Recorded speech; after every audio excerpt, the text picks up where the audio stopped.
and welcome back to my channel. It's time for another book review, and again it's another book that I received all the way back in January in an Owl Crate subscription.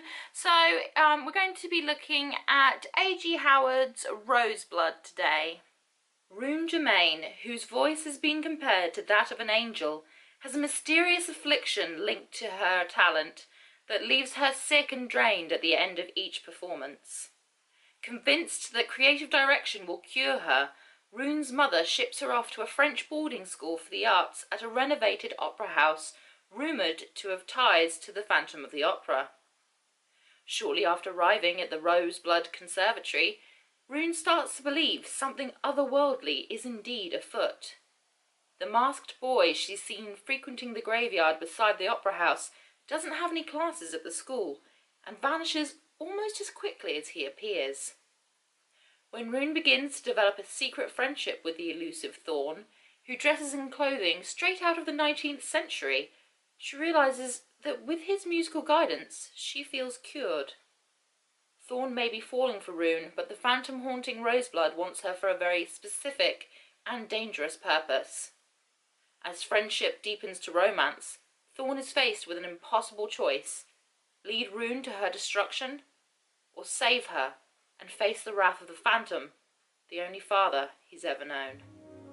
Now, I'm a huge fan of Phantom of the Opera. I absolutely adore it. So when I received this book in my Owl Crate, and after reading the blurb about it, I was a little bit kind of dubious and a bit reluctant, because I usually don't really like retelling of some of my favourite stories, so I was a little bit cautious to read this book. However, you know, my fears completely dissolved after I devoured the very first chapter, and then that was it. You know, 2 hours later I was finished, and it was amazing, and it was just beautiful.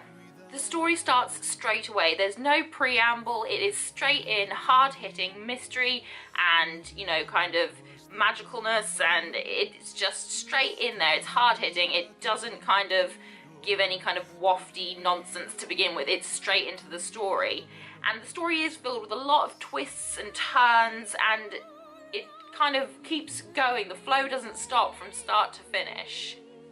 The characters are rich and well thought out. They've got really beautiful interwoven intricacies that, you know, kind of both delight and somber the reader.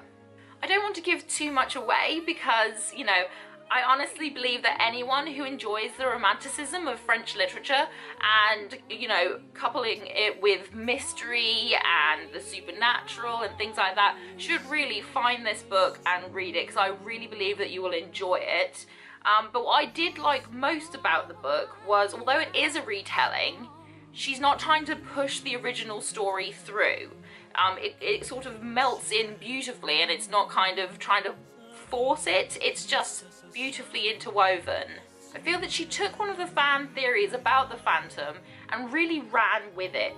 You know, she truly made it her own, and while still cultivating, you know, the sorrow, the sadness, the love, the hate, the heartache, and the despair, everything, and really worked it in there. And, you know, she didn't kind of change the undertones that make the Phantom of the Opera such a wonderful, wonderful story.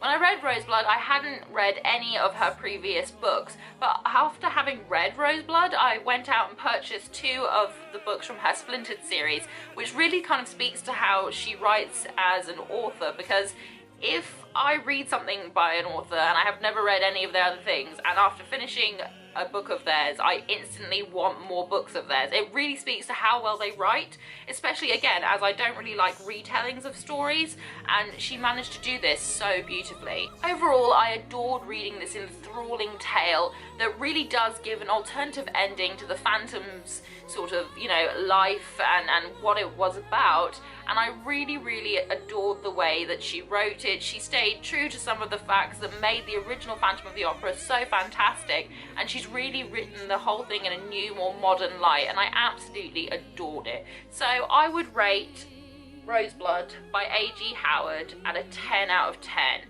It's beautiful, it's well written, from start to finish, a fantastic tale. I hope that you've enjoyed this video. If you did, please leave it a thumbs up, say hi in the comment section, and if you really want to, please hit that subscribe button, but make sure that you also hit the notification button, otherwise you won't know when I've uploaded. I hope that I see you again very, very soon, whatever you're doing for the rest of the day. I hope you have a brilliant day ahead of you, and I hope to see you again soon. Bye!